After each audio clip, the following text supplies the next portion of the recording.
Hi hello ನಮಸ್ಕಾರ ಎಲ್ರಿಗೂ. ಹೇಗಿದ್ದೀರಾ ಎಲ್ಲರೂ? ಐ ಹೋಪ್ ಎಲ್ಲರೂ ಚೆನ್ನಾಗಿದ್ದೀರಾ ಅಂತ ಭಾವಿಸ್ತೀನಿ. ನಾನು ಕೂಡ ಚೆನ್ನಾಗಿದ್ದೀನಿ ಅಂತ ಹೇಳ್ತಾ, ಏನಿವಳು ಬಾಳೆ ಗಿಡದ ಹತ್ರ ವಿಡಿಯೋ ಮಾಡ್ತಾ ಇದ್ದಾಳೆ ಅಂತ ನೋಡ್ತಾ ಇದ್ದೀರಾ? ಇಲ್ಲೇ ಇರೋದು ಟ್ವಿಸ್ಟು.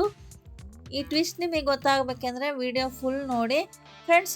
ನಾವು ಬಾಳೆಹಣ್ಣು ತಿನ್ನೋದ್ರಿಂದ ನಮ್ಗೆ ಏನೆಲ್ಲ ಬೆನಿಫಿಟ್ ಸಿಗುತ್ತೆ ಅಂತ ಈಗಾಗಲೇ ನಿಮಗೆ ಗೊತ್ತಿರುತ್ತೆ. ಗೊತ್ತಿಲ್ಲ ಅಂದರೆ ನಾನು ಚಿಕ್ಕ ವಿಡಿಯೋದಲ್ಲಿ ಹಾಕಿದ್ದೀನಿ, ನೋಡಿ ಹೋಗಿ ಫ್ರೆಂಡ್ಸ್. ಈ ಬಾಳೆಹಣ್ಣು ತಿನ್ನೋದ್ರಿಂದ ನಮಗೆ ಬ್ಲಡ್ ಪ್ರೆಷರ್ ಕಡಿಮೆ ಆಗುತ್ತೆ, ರೋಗ ನಿರೋಧಕ ಶಕ್ತಿ ಹೆಚ್ಚುತ್ತೆ, ಮಲಬದ್ಧತೆ ದೂರ ಆಗುತ್ತೆ ಮತ್ತು ದೇಹಕ್ಕೆ ಶಕ್ತಿ ಕೂಡ ಸಿಗುತ್ತೆ. ಅದೇ ಥರ ಈ ಬಾಳೆಕಾಯಿ ತಿನ್ನೋದ್ರಿಂದಲೂ ಕೂಡ ನಮಗೆ ಅಷ್ಟೇ ಬೆನಿಫಿಟ್ ಸಿಗುತ್ತೆ.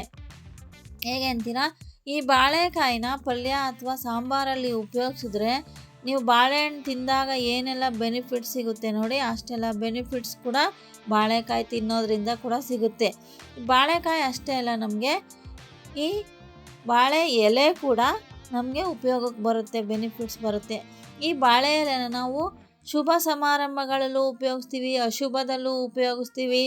ಮದುವೆ, ಮುಂಜಿ, ನಾಮಕರಣ ಈ ಥರ ಫಂಕ್ಷನ್ಗಳಿಗೂ ಸಹ ಬಾಳೆ ಎಲೆ ಊಟ ಮಾಡೋದು ಸಾಮಾನ್ಯ ಫ್ರೆಂಡ್ಸ್. ಈ ಬಾಳೆ ಎಲೆ ಊಟನ ಆಯುರ್ವೇದದಲ್ಲಿ ಒಂದು ಉತ್ತಮ ಸ್ಥಾನ ಕೊಟ್ಟಿದ್ದಾರೆ ಫ್ರೆಂಡ್ಸ್. ಯಾಕೆಂದರೆ ಈ ಬಾಳೆ ಎಲೆ ಅಷ್ಟು ಸತ್ವ ಇದೆ ಬಾಳೆ ಎಲೆಯಲ್ಲಿ.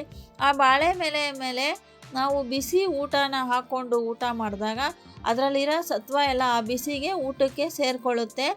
ಅದಾಗಿ ಆ ಊಟನ ನಾವು ಸೇವಿಸಿದಾಗ ಅದೆಲ್ಲ ಆರೋಗ್ಯ ಸತ್ವಗಳು ನಮ್ಮ ದೇಹದೊಳಗೆ ಹೋಗಿ ಆ ಆರೋಗ್ಯ ಲಾಭ ಸಿಗುತ್ತೆ ನಮಗೆ ಅಂತ ಈ ಆಯುರ್ವೇದದಲ್ಲಿ ಉಲ್ಲೇಖ ಆಗಿದೆ. ಈ ಬಾಳೆ ಎಲೆ ಊಟನ ಆಯುರ್ವೇದದ ಪ್ರಕಾರ ಪ್ರಥಮ ಸ್ಥಾನದಲ್ಲಿದೆ, ತುಂಬ ಅತ್ಯುತ್ತಮ ಸ್ಥಾನದಲ್ಲಿದೆ ಫ್ರೆಂಡ್ಸ್. ಈ ಬಾಳೆ ಊಟ ಅಷ್ಟು ಒಳ್ಳೆಯದು ನಮಗೆ ಅಂತ ಹೇಳ್ತಾರೆ. ಅಷ್ಟೇ ಅಲ್ಲ ಫ್ರೆಂಡ್ಸ್, ಈ ಬಾಳೆ ಎಲೆ ಅಷ್ಟೇ ಅಲ್ಲ, ನಮಗೆ ಈ ಒಂದು ಬಾಳೆ ದಿಂಡು ಕೂಡ ಸಹಾಯಕ್ಕೆ ಬರುತ್ತೆ ನೋಡಿ.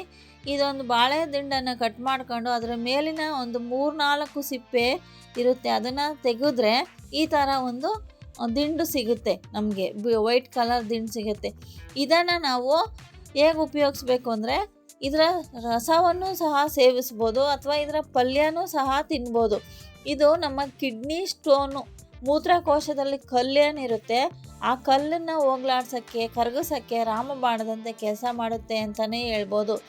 ಅಷ್ಟೇ ಅಲ್ಲ ಫ್ರೆಂಡ್ಸ್, ಇಷ್ಟೆಲ್ಲ ಬಾಳೆಕಾಯಿ ಕಡ್ಕೊತೀರಾ, ಬಾಳೆ ಎಲೆ ಉಪಯೋಗಿಸ್ಕೊತೀರಾ, ದಿಂಡು ಗೊತ್ತಿರ, ಇದೆಲ್ಲ ಆದಮೇಲೆ ಈ ಬಾಳೆ ಗಿಡ ಒಣಗೋಗುತ್ತೆ ಅಂತ ಯೋಚನೆ ಮಾಡ್ತೀನಿ. ಇಲ್ಲ ಫ್ರೆಂಡ್ಸ್, ಈ ಬಾಳೆ ಗಿಡನ ಸಣ್ಣದಾಗಿ ಕಟ್ ಮಾಡಿ ಈ ಥರ ತೋಟಗಳಿಗೆ ಹಾಕಿದ್ರೆ ಅದು ಗೊಬ್ಬರದ ರೀತಿಯಲ್ಲೂ ಸಹ ನಮಗೆ ಸಹಾಯ ಮಾಡುತ್ತೆ ಅಂತಲೇ ಹೇಳ್ಬೋದು. ನೋಡಿದ್ರಲ್ಲ ಫ್ರೆಂಡ್ಸ್, ಇಷ್ಟೆಲ್ಲ ಈ ಬಾಳೆ ಗಿಡದಲ್ಲಿ ಇದೊಂದು ಬಾಳೆ ಗಿಡದಲ್ಲಿ ಎಷ್ಟು ಬೆನಿಫಿಟ್ಸ್ ಇದೆ ನಮಗೆ ಅಂತ.